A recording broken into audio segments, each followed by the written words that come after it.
Hello everyone, this is Haley Dyer and welcome to Hear Me Roar. It's coming up on the end of the semester and it's been a great one. This season has been awesome and we have a really great show in store for you today. We have Susan Lockwood, Sarah Kadish, and also a musical performance by Jonathan. Religion is something that's so important to a lot of women, and today's focus is women in religion. So we'll be right back after this. Hello, 006 here. Today I'm going to be showing you one of my favorite gadgets, the Eagle Buck. Beaker bucks are a cool gadget to use on campus, anywhere from vending machines to the bookstore. They are even accepted at restaurants around Moorhead. Beaker bucks are way safer than cash and have gotten me out of many sticky situations. Until next time.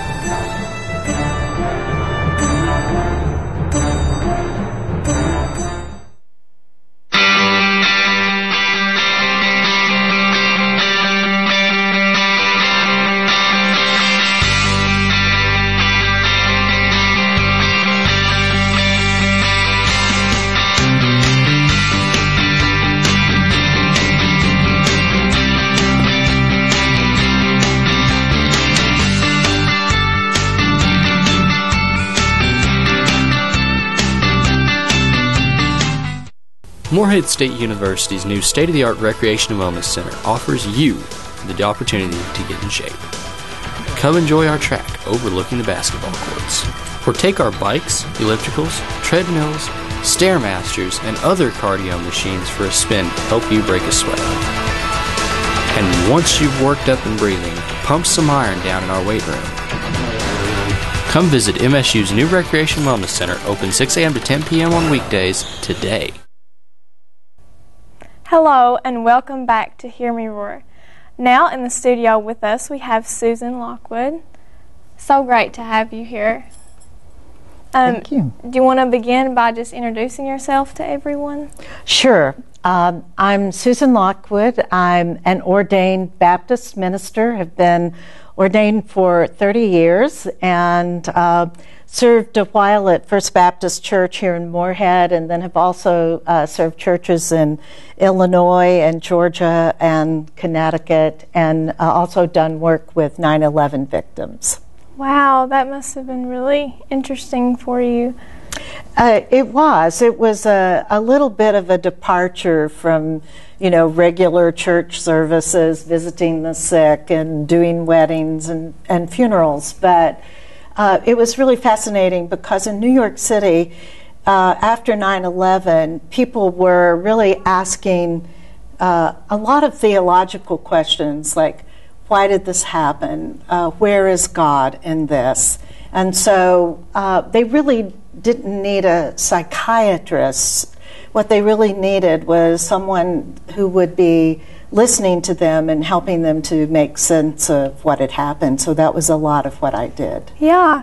I know today's show, as I said, is focused on women in religion. So do you want to tell us a little bit more about what you do and maybe your views on that? Sure.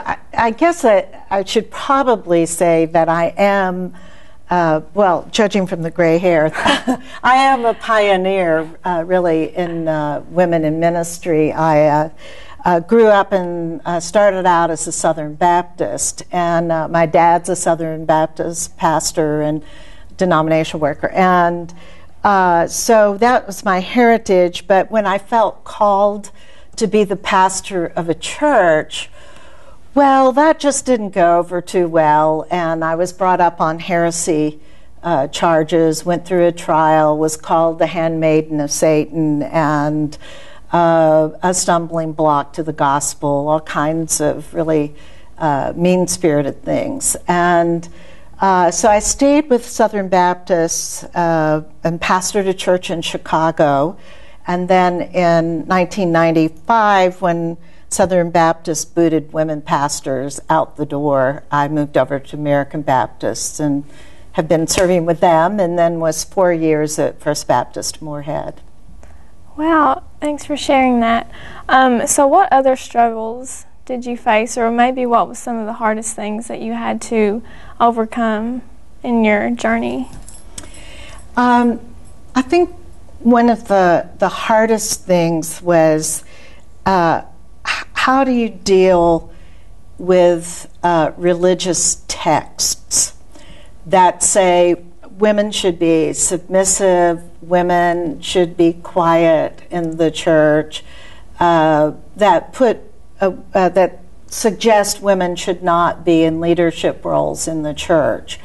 And that was a really hard battle to deal with. It was a barrier because there are some people who don't believe that Jesus' teaching has greater prominence than some of the cultural things that went into the scripture as we know it.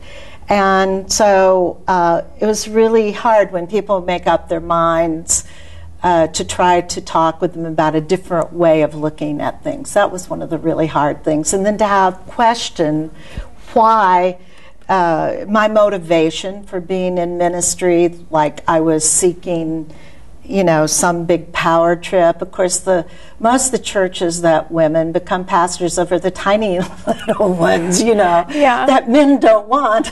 Yeah. And so it was really hurtful, I think, from that standpoint of having because I've always felt a calling to ministry. I couldn't do it. That's my whole grounding, and that's why I went into ministry, not for a career, not for anything else, but to follow God's call in my life. Yeah, thank you so much. Unfortunately, we're almost out of time, but it has been great having you as a guest, and it's really nice to hear, everything. I think it's really inspiring to our audience. So we will be right back after this.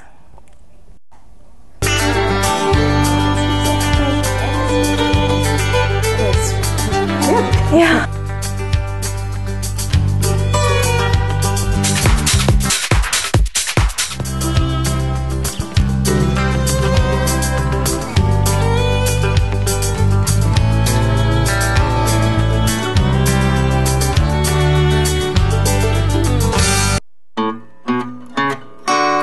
Eagle Lake is only a short walk away and allows you to escape from everyday life.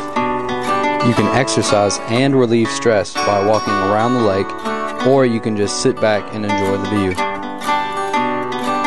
Eagle Lake is the perfect place to go to relax, but in the next few months it's going to get even better. So what are you waiting for? Go up to the lake. You know you want to.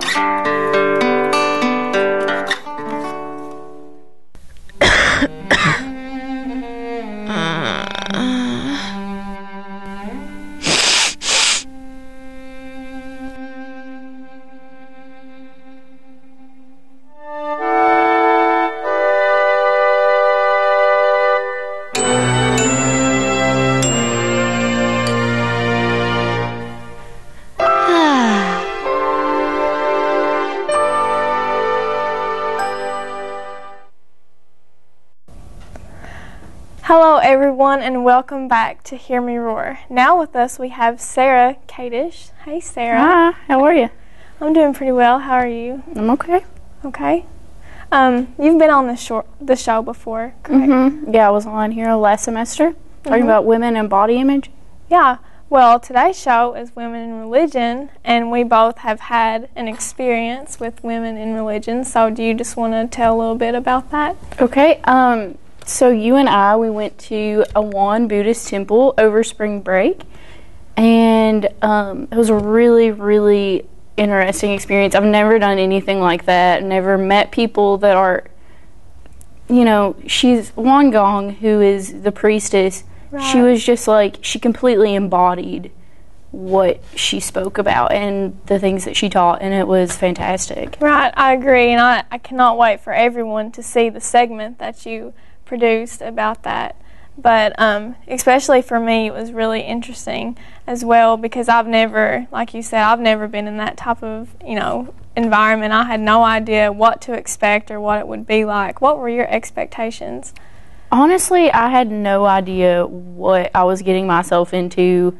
I was sort of afraid because I know that, depending on where you're from, your culture has different, things that, how to behave in front of some, you know, and you're always on your best behavior when you go someplace new, but like, are there things I'm not going to know what I'm supposed to do?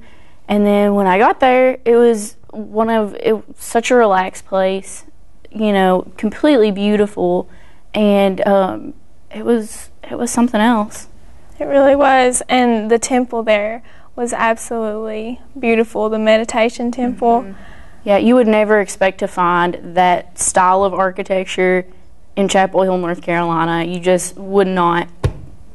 Exactly. And my expectations, I mean, they were similar to yours. I just didn't really know what to expect. I didn't know, you know, how I should really act in front of them. I didn't know the types of, you know, questions I should ask them. But too, while we were there, we went to the discussion on Won Buddhism, and I really took a lot from that.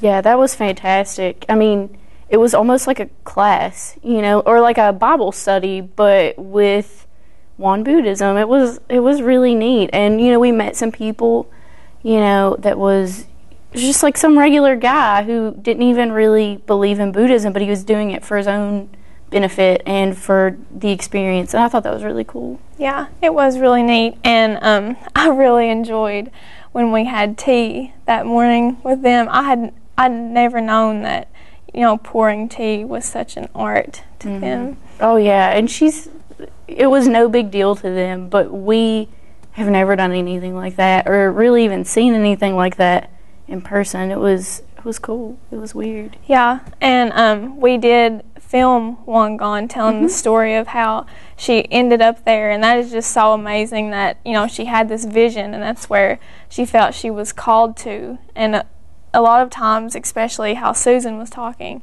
I mean, you just have a calling for something and you feel that that's, you know, in your heart, that's what you need to do. And she probably knew that things might be difficult, but it was just really inspiring to hear her story, or at least, you know, I thought so. Well, they hadn't been there very long, had they? But they had, like, you know, a house in this beautiful temple, and they had activities and events and all this stuff going on. And, you know, just to be there and establish themselves that quickly, it's crazy. I agree. But our audience will see more on that on your segment. But thank you for coming to the studio, and we'll be right back after this. For students pursuing a career in the medical health field, come check out the new MSU Share Building. The Share Building is located right below St. Clair Hospital on Fleming Avenue.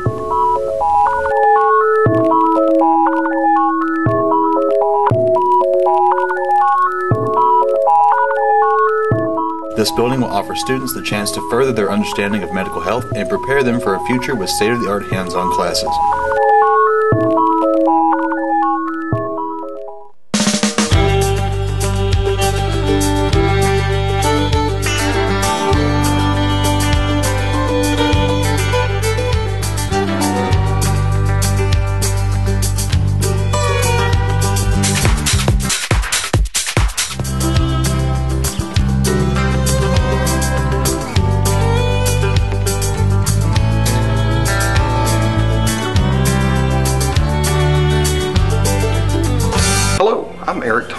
Director of the Star Theater here at Morehead State University, and I'd like to invite you to come out and join us for some of the great programs we offer in the Star Theater. Our programs are both educational, with planetarium programs, and entertaining, with laser shows that feature artists such as Elton John all the way out to Metallica. So come join us at the Star Theater, located in the Space Science Center here on the campus of Morehead State University. And if you've got questions, go online to moreheadstate.edu/startheater. Hello and welcome back to Hear Me Roar. Now you're going to actually see the segment that Sarah produced while we were at the Won Buddhist Temple in North Carolina. So just take a look.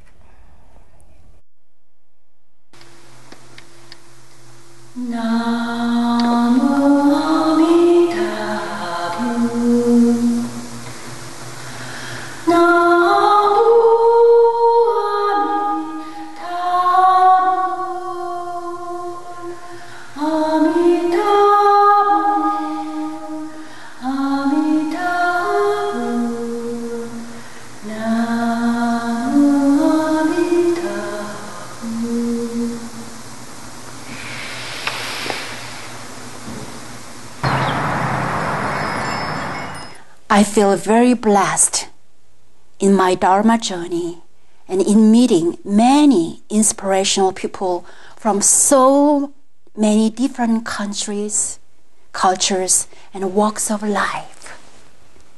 I've learned from their stories, their sharing of joys and sufferings, and their Dharma or spiritual paths. When Sotaesan, the founding master of Won Buddhism, began teaching in 1916, he envisioned a practice for all people. It was quite revolutionary, especially his action to bring equal power to men and women. I have participated in many worldwide interfaith conferences, and I have often found and noticed that most international faith representatives are men, except in one Buddhist faith. On my path, I hope I continue seeing and manifesting truth in my life journey. Something is always true, as my hometown priest said. And I hope more of us see and are awakened to the constant essential grace everywhere, so we can embody our holiness and our mindful practice of every day, everywhere. So we find God and Buddha everywhere and in our every act. I hope you enjoyed watching that. I mean, that segment is just a small portion of everything that we experienced that week. So, Sarah, do you have any other last comments about the segment? Or the whole experience itself was completely life-changing. It was fantastic. I agree. I took a lot from it. After this, we have a musical performance, but you'll see that after the break.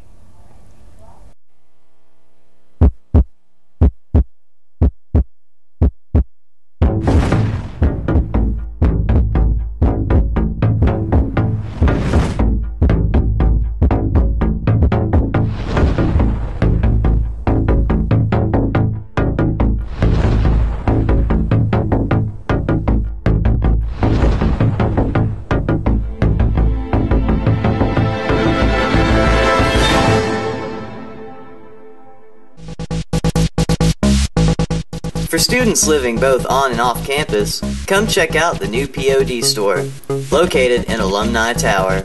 POD store is a great way for students on campus to go grocery shopping without leaving campus, or for students looking for a place to spend flex dollars on drinks, snacks, and supplies. Remember, if you're by Alumni Tower, visit the POD store to the right of the catwalk for products on demand when you want them. Hello, 006 here. Today I'm going to be showing you one of my favorite gadgets, the Eagle Buck. Beaker Bucks are a cool gadget to use on campus, anywhere from vending machines to the bookstore. They are even accepted at restaurants around Moorhead.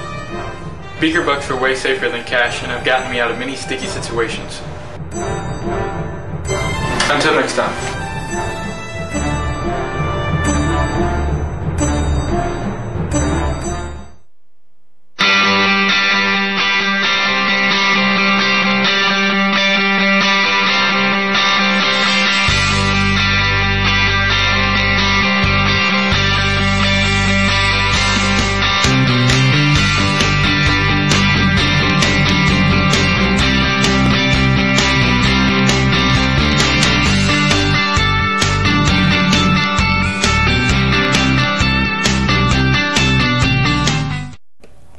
Hello everyone, and welcome back to Hear Me Roar. Now we have Jonathan Bird with us. Hey Jonathan, how are you? Pretty good. It's awesome to have you on the show because I know you're such an amazing artist. I cannot wait for you guys to see everything he's capable of. So do you want to just introduce yourself? All right. Like she said, my name is Jonathan Bird. I'm going to play a couple of acoustic original songs and guitar for you guys today. Is that it? So Yeah. what is your major actually here on campus? I'm actually a computer science major here. So what types of things are you involved in other than just what you do with your major? I'm a music minor, and I'm involved in like a lot of the music ensembles here with the jazz program. A couple like clubs and stuff like that. Yeah, well, everyone just enjoy Jonathan's song.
For students living both on and off campus, come check out the new POD store, located in Alumni Tower. POD store is a great way for students on campus to go grocery shopping without leaving campus, or for students looking for a place to spend flex dollars on drinks, snacks, and supplies. Remember, if you're by Alumni Tower, visit the POD store to the right of the catwalk for products on demand when you want them. Morehead State University's new state-of-the-art Recreation and Wellness Center offers you the opportunity to get in shape. Come enjoy our track overlooking the basketball courts, or take our bikes, ellipticals, treadmills, Stairmasters, and other cardio machines for a spin to help you break a sweat. And once you've worked up and breathing, pump some iron down in our weight room. Come visit MSU's new Recreation Wellness Center, open 6 a.m. to 10 p.m. on weekdays, today. Hey everybody, welcome back. It has been such an amazing season, and I've loved hosting. Next season we have a lot in store for everyone, so we're really excited about that. Thank you for watching, and Jonathan, if you want to play, I mean, if you're tuning, it's okay. All right, but, I'm good. Okay. So, thanks, and just enjoy Jonathan.